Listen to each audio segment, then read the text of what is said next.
guys, I'm gonna be reading Captain Underpants. Let's see what chapter is today.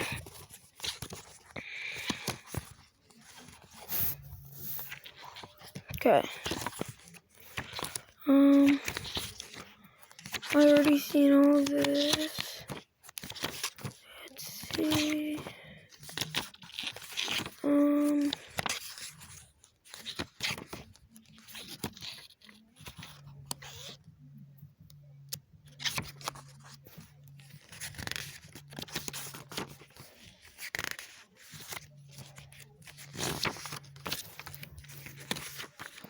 Alright guys, we're going to be reading chapter 27 and 28.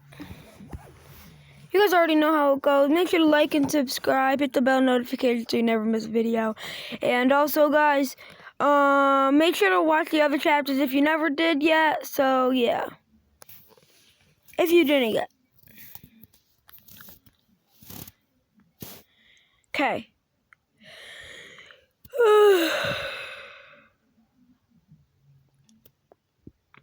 Chapter 27, Something Wedgie This Way Comes.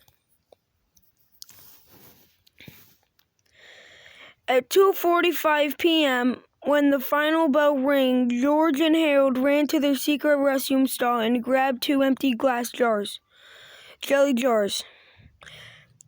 Then they headed out toward the groundskeeper's shed. There were always a ton of spiders back there, and George and Harold worked very hard to safely capture as many as they could. "We gotta hurry," said George. "It looks like it's going to rain."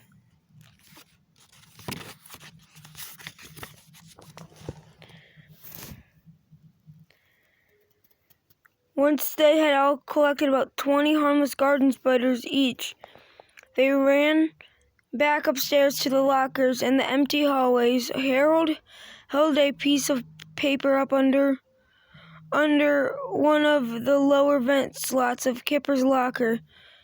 George opened his glass jelly jar and sprinkled some spiders onto the paper. As Harold blew softly, about 10 spiders gently slid across the paper and through the slot, disappearing into the darkened depths of Kipper's locker.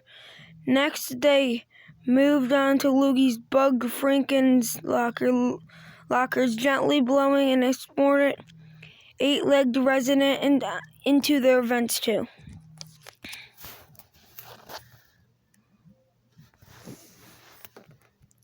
George and Harold knew that it takes about an hour for spiders to build a complete web, so they looked the clock on the wall and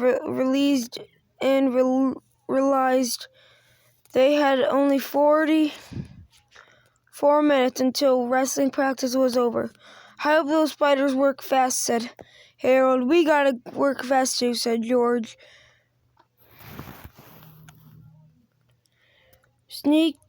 The 2 boys grabbed some. We gotta work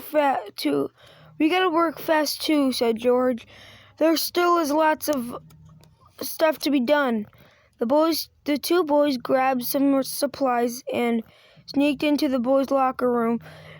Next to the gym, Harold found a Kipper's deodorant stick, pulled off the cap, and twisted the dial on the bottom until the deodorant stuck all the way out of the canister. George pulled the thick white deodorant off and threw it into the garbage can.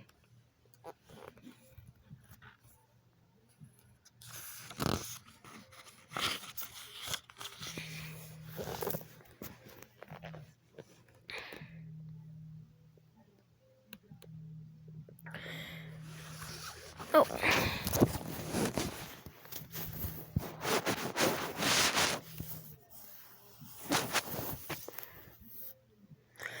Then he opened the packet of extra spicy jalapeno cream cheese and began packing it into the plastic deodorant canister with a spoon. When the canister was filled, Harold molded the cream cheese into a shape with his fingers, then popped the cap back on. George put his deodorant back in Kipper's gym locker next to his soap and his towels while Harold started working on Loogie's deodorant. It looked like about 30 minutes, but soon George and Harold had transformed all 4 of the bullies' deodorant sticks into jalapeno cream cheese applicators. Once everything was back where it belonged, George and Harold rushed to their cigar stall in the boys' restroom. Time was running out. George climbed onto his stills as Harold gathered the ancient-looking comics and an old walkie-talkie. Quickly, the 2 boys' friends sneaked out the hallway and got to work. Harold stilled a comic book through one of the lower vent slots of each bully's locker while George placed the walkie-talkie on top of the lockers and pumped up the volume. They finished just as wrestling practice ended. Dark clouds were beginning to gather outside, and distant thunder could be heard rumbling miles away. A terrible storm was coming.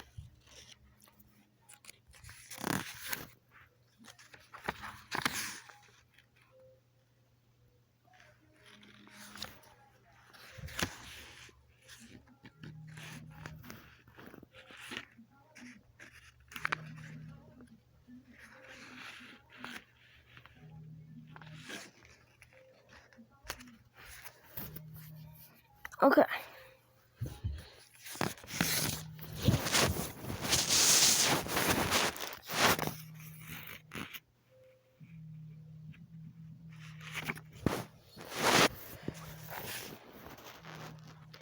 Meanwhile, back in the locker room, Kipper and his thugs changed their clothes, swarmed on some deodorant, and strutted out to their lockers. Lightning was beginning to flash outside, filling the whole school windows with crackling bursts of fluorescence.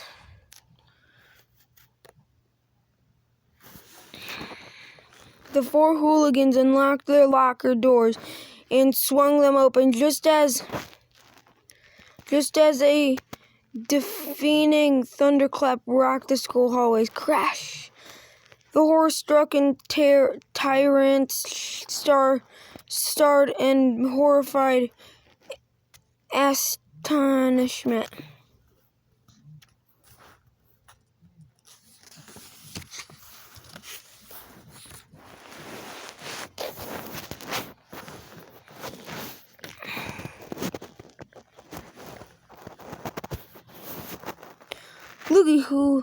Loogie, who had a severely intense fear of spiders, was the first one to freak out. Lockers,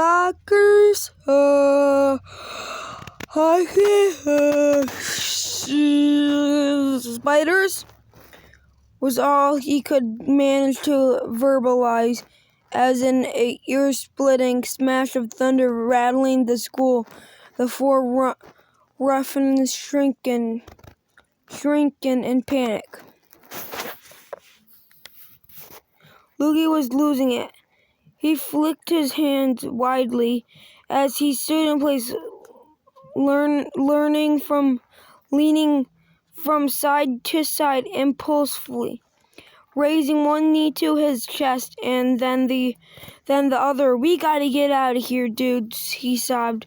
"Seriously, we gotta get out of here, dude. Seriously, dude. We gotta get out of here, dudes. Dudes."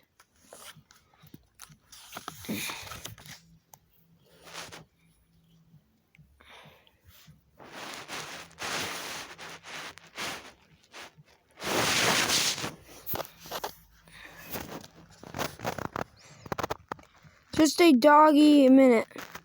Kipper protested. "What is this?" He reached carefully into a web-choked locker and pulled out an ancient-looking An ancient looking comic book. I don't know, said Franken, but I got one too. Me too, said Bug.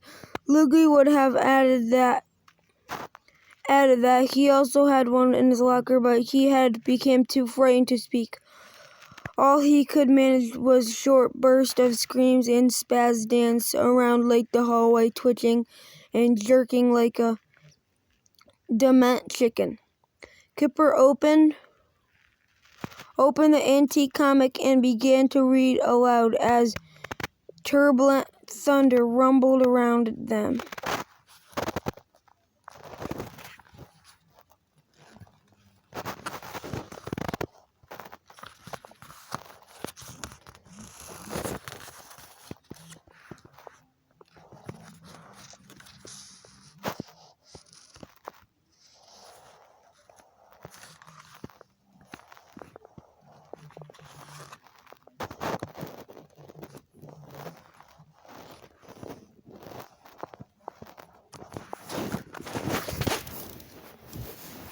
Okay, guys.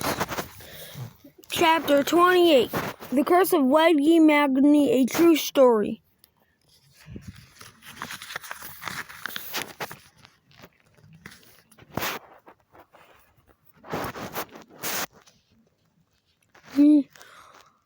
Once upon a really long time ago, there was a kindergartner named Wedgie Maggie. That's me. He always got picked on by a bunch of bullies. Ha ha ha. Then they gave him lots of wedgies. Ounces. They stole his money, too. One day, he just couldn't take it no more. Gypsy lady. He went to see a gypsy lady. She looked into his crystal ball. I see you are very sad. No doubt I get wedgies all the time.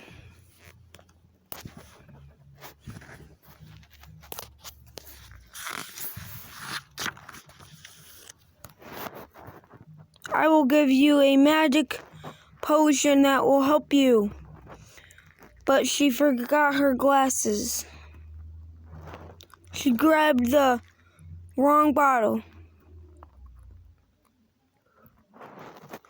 Just pour this on your pants before your next wedgie and you will be saved. Hooray!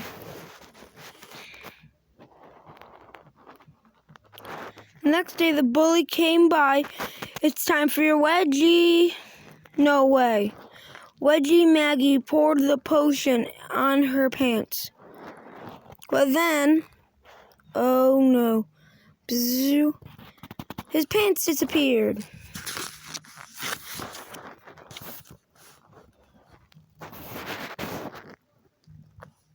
Poor Wedgie Maggie's pants became a ghost. But nobody was scared. Scared. Ha ha ha ha ha ha ha ha ha ha ha ha. Wedgie Maggie was so naked that he died of embarrassment. Goodbye, cruel world. Ha ha ha.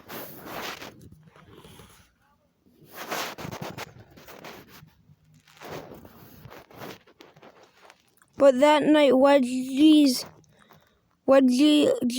haunted pants came back for revenge.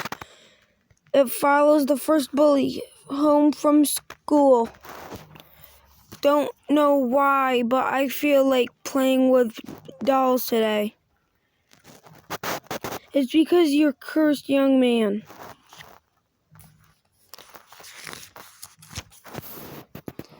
Wedgie haunted pants got closer and closer. foamy white explosion.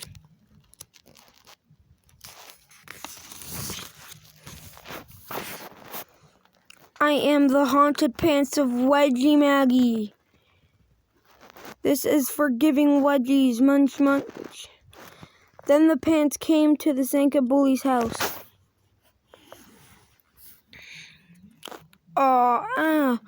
How come my food tastes hot and spicy all of a sudden? It's because you're haunted, son. I am the haunted pants of Wedgie Maggie. Yeah, this is for stealing money.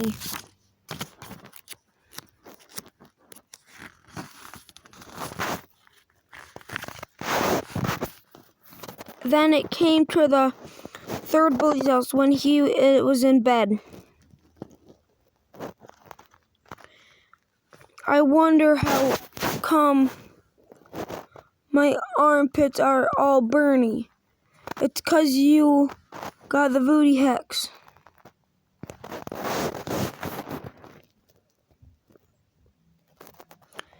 I am the haunted pants of Wedgie Maggie. Yay! Yay! See, I told you. Munch, munch. This is for being mean to kindergartners. Once Wedgie Maggie was revenged, his pants became mad at peas. But be aware to whoever is mean to kindergartners from now on, don't make me come back, okay? Bonus section.